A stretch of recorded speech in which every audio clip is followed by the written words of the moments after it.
Welcome to 99 TV నేను Lakshmi కబుల్జలో details చూద్దాం. మాజీ మంత్రి బీఆర్ఎస్ వర్కింగ్ ప్రెసిడెంట్ కేటీఆర్ కు సుప్రీంకోర్టు నోటీసులు జారీ చేసింది. కాంగ్రెస్ ప్రభుత్వం మూసీ ప్రక్షాళన పేరుతో 25,000 కోట్ల రూపాయల కుంభకోణానికి పాల్పడిందని ఇటీవల కేటీఆర్ ఆరోపణలు చేశారు. దీంతో కాంగ్రెస్ నాయకురాలు ఆత్రం సుగుణ హైకోర్టులో పిటిషన్ దాఖలు చేశారు. దీంతో పాటుగా సుగుణ ఇటీవల పోలీసులకు ఫిర్యాదు చేశారు.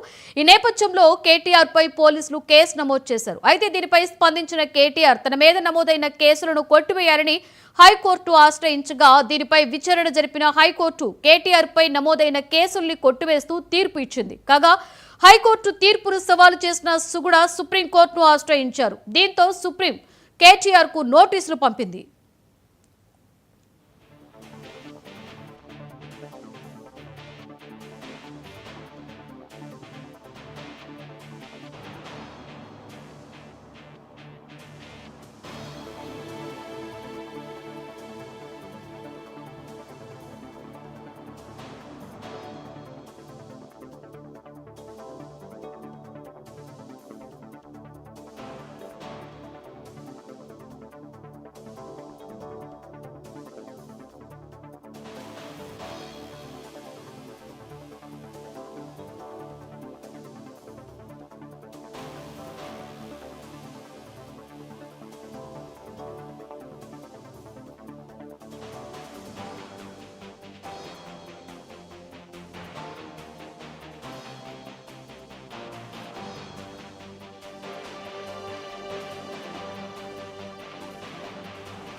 మాజీ మంత్రి BRS working president KTR supreme court నోటీసులు జారీ చేసింది. కాంగ్రెస్ ప్రభుత్వం మూసీ ప్రక్షాళన పేరుతో 25,000 కోట్ల రూపాయల కుంభకోణానికి పాల్పడిందని ఇటీవల కేటీఆర్ ఆరోపణలు చేయడం జరిగింది. దీంతో కాంగ్రెస్ నాయకురాలు ఆత్రం సుగుణ హైకోర్టులో పిటిషన్ దాఖలు చేశారు.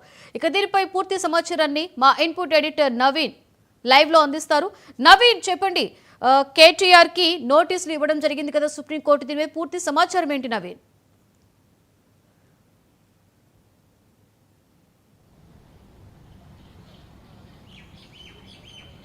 కాంగ్రెస్ నాయకురాలు ఇటు ఆత్రం సుగుణ దాఖలు చేసినటువంటి పిటిషన్పై ఈరోజు సుప్రీంకోర్టు కూడా విచారణ కూడా జరిగింది. ముఖ్యంగా ఇటు కేటీఆర్ చేసినటువంటి వ్యాఖ్యల్ని సవాల్ చేస్తూ ఈరోజు సుప్రీంకోర్టులో కూడా ఈ అంశాలపై కూడా ప్రస్తావించినటువంటి పరిస్థితి నెలకొంది. కాబట్టి ఈరోజు జరిగినటువంటి విచారణలో మాత్రం ఇటు సుప్రీంకోర్టు ఇటు కేటీఆర్కి నోటీసు ఇవ్వాలని చెప్పేసి కూడా సుప్రీంకోర్టు కూడా తెలపడం జరిగింది. ముఖ్యంగా జస్టిస్ సంజయ్ కరల్తో పాటు జస్టిస్ సతీష్ చంద్ర శర్మతో కూడినటువంటి ఈ యొక్క ధర్మాసనం ఈ యొక్క విచారణ కూడా చేపట్టడం జరిగింది. అయితే మొదటిగా కేటీఆర్ ఎప్పుడైతే వ్యాఖ్యలు చేశారో గత ఏడాది ఈ విధంగా వ్యాఖ్యలు కూడా చేయడం జరిగింది. ముఖ్యంగా కాంగ్రెస్ పార్టీ ఇటు మూసీ ప్రక్షాళనకు సంబంధించినటువంటి అంశాలపై 1,000 కోట్ల రూపాయలు కూడా దోచుకుంటుందని చెప్పేసి కూడా కేటీఆర్ గతంలో వ్యాఖ్యలు కూడా చేయడం జరిగింది. కాంగ్రెస్ పార్టీకి సంబంధించినటువంటి కొంతమంది నేతలు అక్కడ ఉన్నటువంటి పోలీస్ స్టేషన్ కూడా ఫిర్యాదు కూడా చేయడం జరిగింది. అయితే ఆత్రం సుగుణ ఇచ్చినటువంటి ఫిర్యాదు మేరకు అక్కడ ఉన్నటువంటి స్థానిక ఉట్నూరు పోలీసులు కేసు కూడా నమోదు చేయడం జరిగింది. అయితే ఆ ఎఫ్ఐఆర్ని సవాల్ చేస్తూ కేటీఆర్ హైకోర్టుని కూడా మొదటగా ఆశ్రయించారు. హైకోర్టు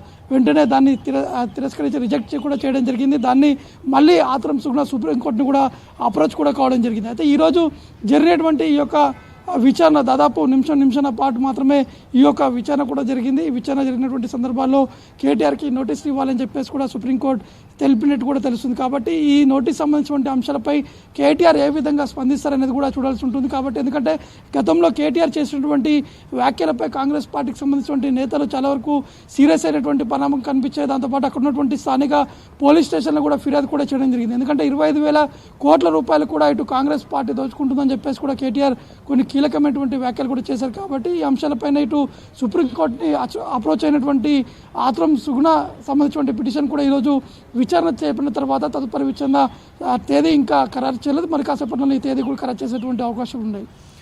అయితే నవీన్, చెప్పండి, ఇప్పుడు హైకోర్టు తీర్పును సవాల్ చేస్తూ సుగుణ సుప్రీంకోర్టును ఆశ్రయించడం జరిగింది కదా, ఇప్పుడు మరి కేటీఆర్కి నోటీసులు రావడం జరిగింది. దీని మీద సుగుణ ఏమైనా స్పందించారు నవీన్?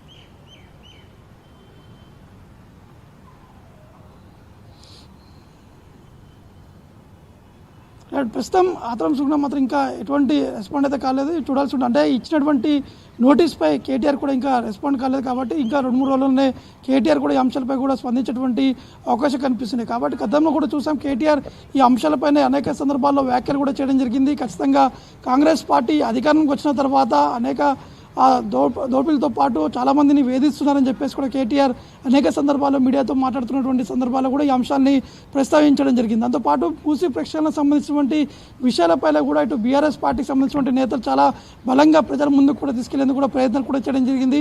మూసీ ప్రక్షాళన పేరుతోటి ప్రజల సొమ్ముని ఇటు కాంగ్రెస్ ప్రభుత్వం దోచేస్తుంటుందని చెప్పేసి కేటీఆర్ కూడా ఈ యొక్క వ్యాఖ్యలు కూడా చేశారు. కాబట్టి చూడాల్సి ఉంటుంది కేటీఆర్ ఏ విధంగా రిప్లై ఇస్తారు, ఏం చెప్తారు సుప్రీంకోర్టు. ఎందుకంటే దీనికి సంబంధించినటువంటి టైం మాత్రం ఇవ్వలేదు.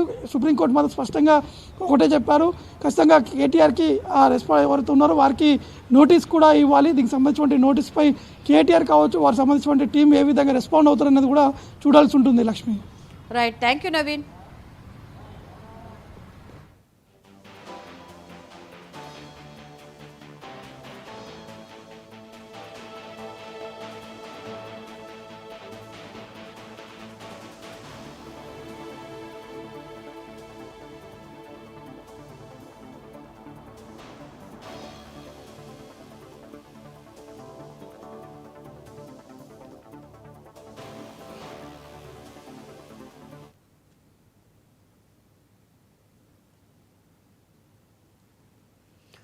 పాక్ దాడుల్లో